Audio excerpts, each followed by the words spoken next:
Hola a todas y a todos. En 1799, el pintor español Francisco de Goya publicó el grabado número 43 de su serie Los Caprichos. Titulado El sueño de la razón produce monstruos, en él se nos representa una figura humana central, acostada sobre una mesa de escritorio y siendo acosada por una bandada de murciélagos y búhos de grandes dimensiones. Se trata de un grabado ambiguo que puede interpretarse de dos formas. Por un lado, el maestro de Fuendetodos podría ¡Soy de Zaragoza!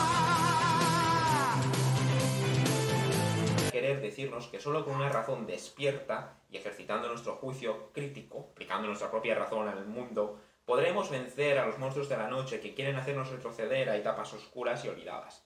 De este modo, el grabado de Goya se eleva como una vehemente defensa de los ideales ilustrados, sintetizados en la famosa expresión kantiana sapere aude. Atrévete a saber, a valerte de tu propia razón para liberarte de la minoría de edad a la que te condena el conformismo y el seguidismo a unas normas impuestas por un poder arbitrario y despótico.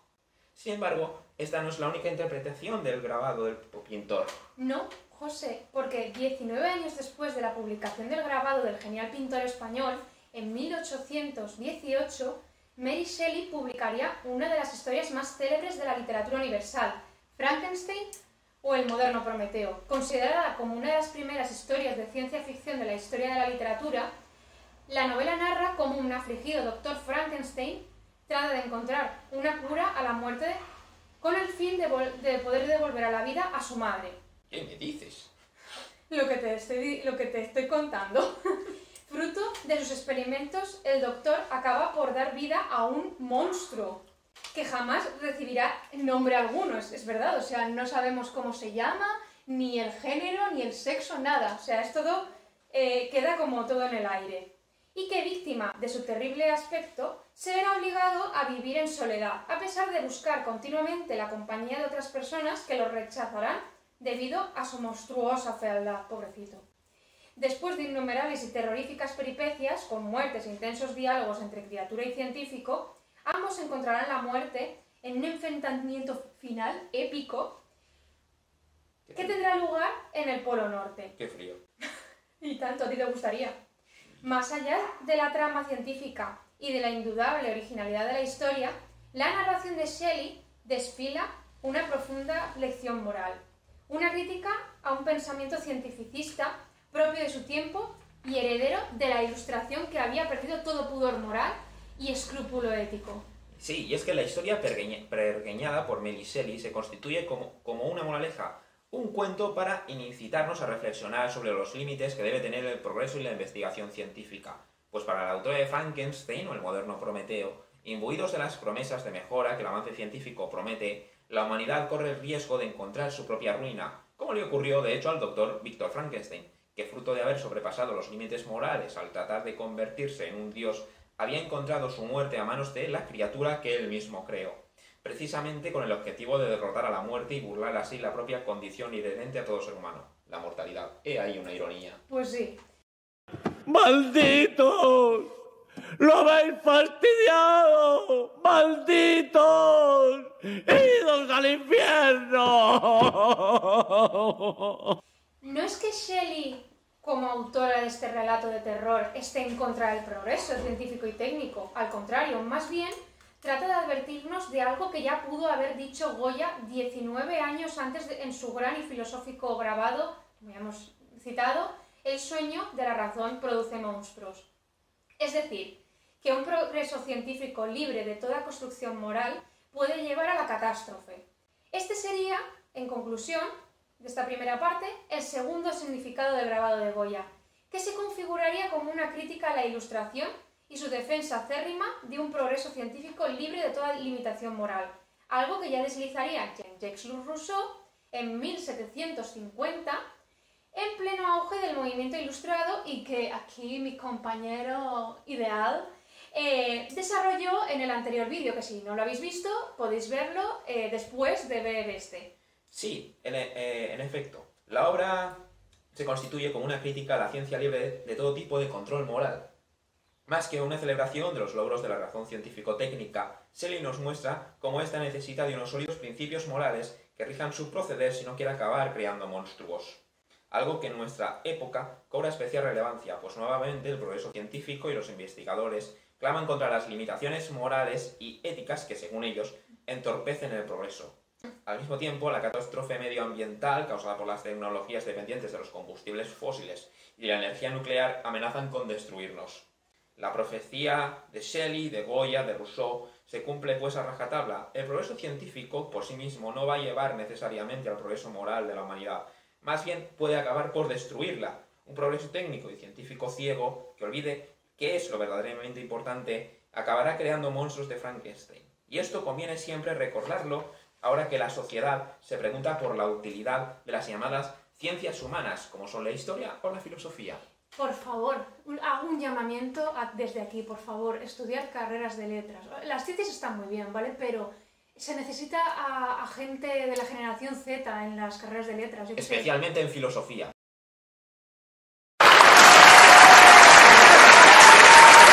Y en historia. Pero filosofía más. Siempre la misma historia. ¿Por qué hemos citado a Shelley y a Rousseau? ¿Qué nos puede aportar el pensamiento filosófico y los clásicos de la literatura? ¿Qué relación tiene todo esto con uno de los clásicos cinematográficos más importantes de nuestra infancia? Somos Andrea y José, y esto es Malditos Culturetas. Bueno, tendrá todo el dinero del mundo, pero hay algo que nunca podrá comprar, Marge. ¿El qué? Un dinosaurio.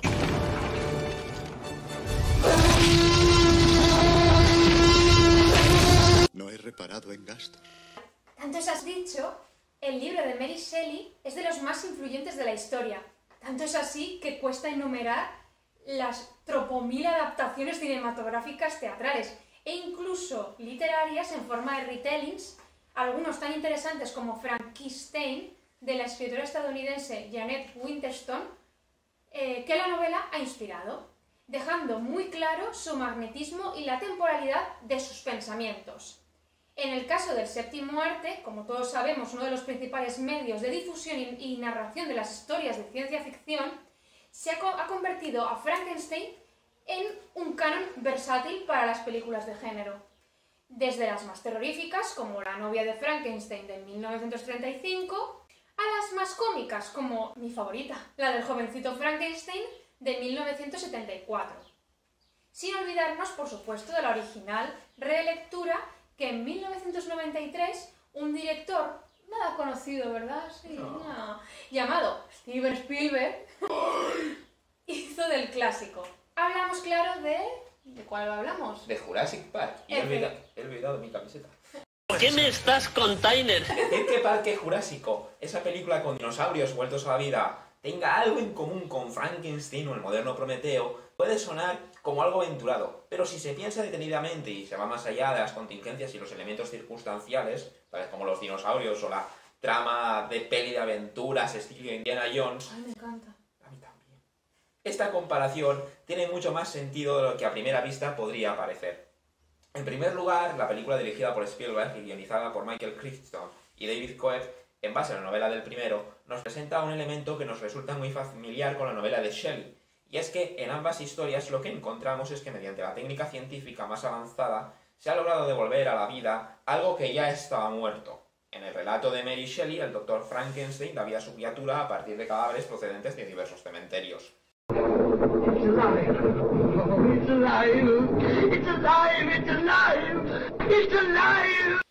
la película de Spielberg, sin embargo, los científicos logran volver a traer al mundo a toda una especie animal extinta mediante la sangre extraída de mosquitos prehistóricos fosilizados en ámbar, y cuyas secuencias genéticas son completadas mediante ingeniería genética, combinando el ADN de dinosaurio con el de otros animales actuales. Hace 100 millones de años había mosquitos, como hoy en día. Y también, como hoy en día, se alimentaban de la sangre de los animales, hasta de los dinosaurios. A veces, después de picar a un dinosaurio, el mosquito aterrizaba en la rama de un árbol y quedaba atrapado en la savia. Con el paso del tiempo, la savia se endurecía y quedaba fosilizada, como los huesos de los dinosaurios, conservando el mosquito dentro. Utilizando técnicas muy avanzadas, extrajeron la sangre conservada del mosquito y... ¡premio! ADN de dinosaurio. Utilizamos el ADN completo de una rana, dar código. Y ya está. Ya podemos crear un bebé dinosaurio. Todo esto de la mano de un científico brillante, pero con muy pocos escrúpulos morales. Hablamos, por supuesto, del Dr. Henry Wu. He aquí el primer elemento común. Científicos brillantes en sus campos, pero de una ética dudosa, utilizan sus conocimientos para violar las más elementales leyes de la naturaleza, como son la inevitabilidad de la muerte. Y esto acabará por acarrear terribles consecuencias, tanto en el relato de Shelley como en la película de Spielberg. El celebrado film de Spielberg transcurre en una isla donde un millonario filántropo ha construido un parque de atracciones. Un momento. ¿Una isla? ¿Seguro que no está Matt Damon por ahí? No hay que salvar. José, no me interrumpas porque a Matt Damon en esta película no sale y es más, a Matt Damon no se le salva aquí. Vaya decepción.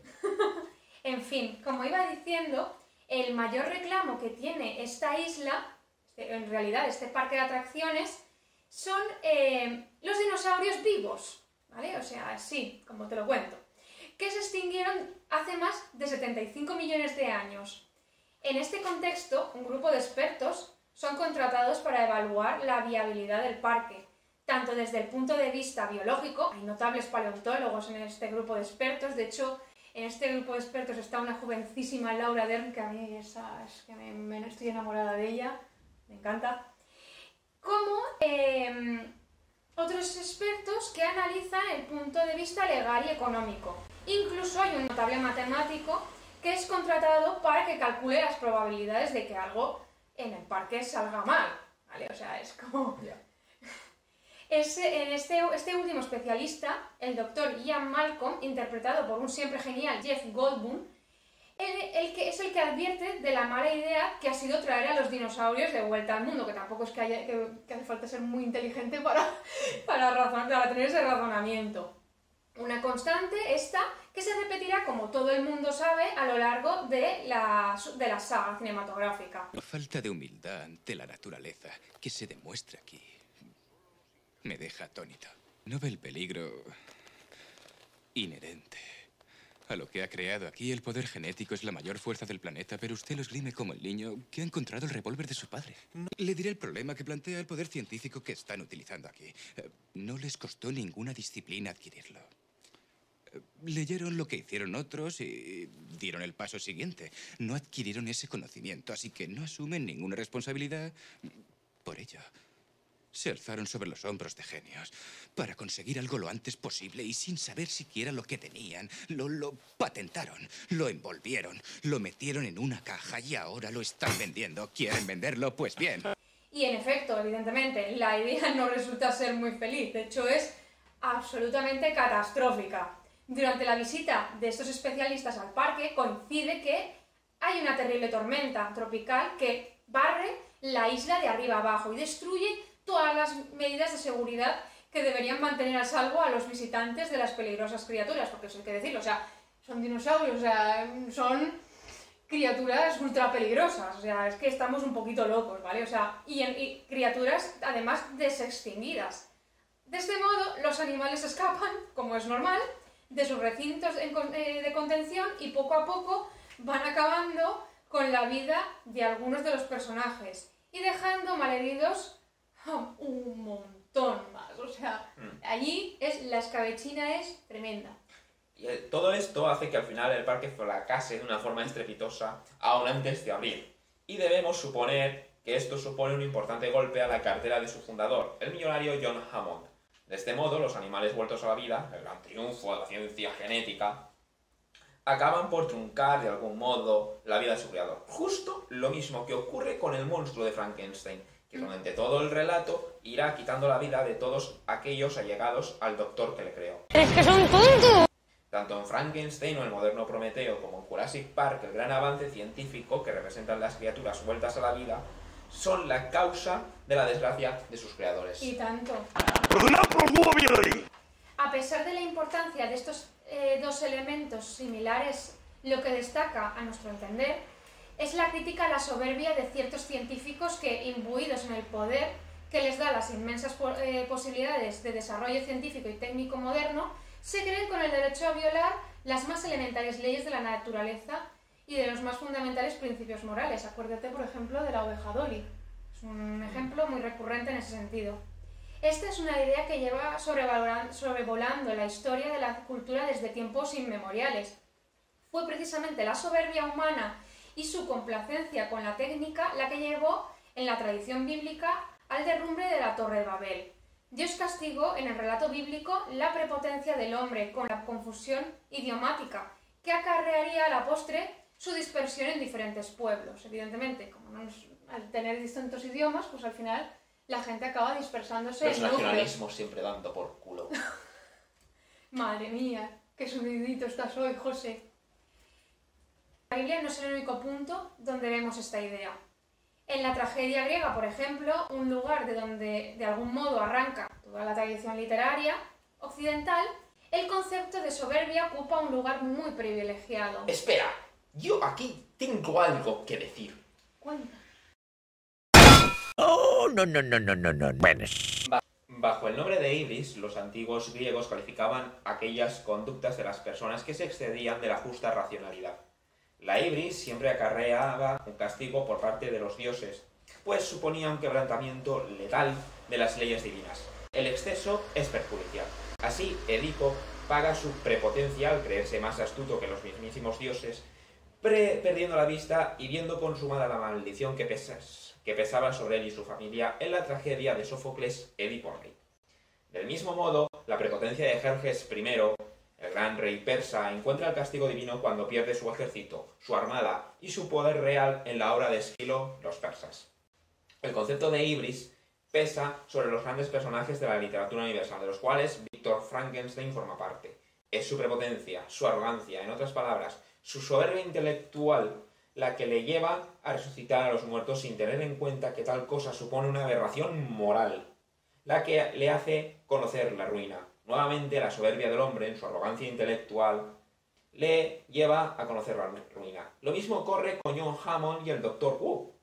En su arrogancia caen en el mismo error que el protagonista de la historia de Shelley, quebrantando las leyes de la naturaleza, y ello les acarrea un terrible castigo en forma de ruina económica y personal. Y es que si bien el avance científico permite lograr grandes progresos, siempre debemos tener en cuenta las consecuencias de nuestros actos, tanto las positivas como las negativas. Creerse con el derecho a hacer algo solo porque podemos hacerlo, porque contamos con los medios y la inteligencia para ello, constituye una fatal arrogancia, y como Edipo o Víctor Frankenstein o el mismísimo Prometeo, acabaremos pagando las consecuencias de tales excesos de nuestra ibris. Y es que recordad las palabras del tío de Peter Parker: un gran poder conlleva una gran responsabilidad. Con todo esto podemos decir que tanto Jurassic Park como Frankenstein o el moderno Prometeo participan de la idea de que, como bien pudo enunciarnos Goya en su genial grabado de 1799, el sueño de la razón produce monstruos, y es que si no somos conscientes de nuestros actos, si no nos dotamos de reglas justas para regir nuestra conducta tanto en la vida diaria como en la investigación científica, acabaremos comprobando a las malas que no hay mayor sin razón que la ciencia prepotente, arrogante y sin ningún tipo de control, como bien advirtió Rousseau, y pretendieron recordarnos tanto Adorno como Horkheimer, con su lapidaria frase: la ilustración, entendida como mera racionalidad instrumental, es totalitaria. Lo de siempre. Usted vende grabados en defensa de la razón, pero cuando hay que dar la batalla mira hacia otro lado. Y llegados a este punto, ha llegado el momento de nuestra sección de recomendaciones literarias.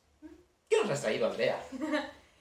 Pues yo, valga la redundancia, yo no os recomiendo, porque la gente que me conoce ya sabe que yo obligo a leer.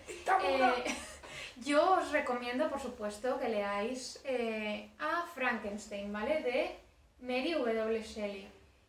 O sea, para la gente que piense que esto da miedo, no da para nada miedo. De hecho, es más bien una novela más filosófica que terrorífica. A lo mejor en su momento sí que dio miedo, ahora ya no.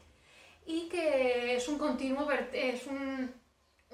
vertiente de interpretaciones y de reflexiones la mar de interesantes, más allá de lo que hemos expuesto aquí. ¿Tú no tenías una profesora que escribió no sé cuántas cosas sobre esta novela? Sí, Isabel Bourdiel, como aquella que me parece muy interesante, que habla de Frankenstein como una referencia al movimiento obrero. O sea, es muy...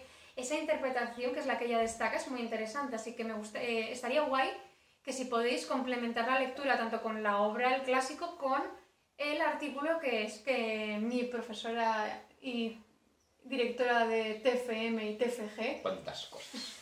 hizo sobre la obra. ¿Y tú qué tienes? Que parece que es muy interesante. Pues yo, y sin que sirva de precedente, recomiendo una novela. ¡Qué fuerte, José, recomendando novelas! Es el rey del ensayo, solo el ensayo y desprecia la novela. Yo no desprecio la novela.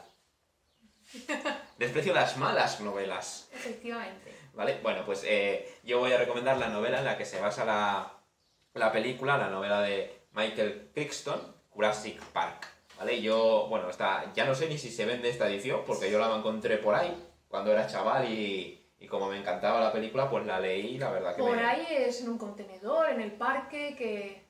¿No te acuerdas? Por ahí, en una casa en obras. ¿Vale? La encontré y me la traje así de tranquis. Y me pareció muy, muy interesante y la verdad es que la disfruté mucho en su momento, yo era un crío. Y bueno, pues para todos aquellos que les haya gustado la película y no conocieran la novela, buscadla. Creo que aún se vende en otras ediciones y la disfrutaréis muchísimo. Y te la recomiendo encarecidamente. Gracias, José.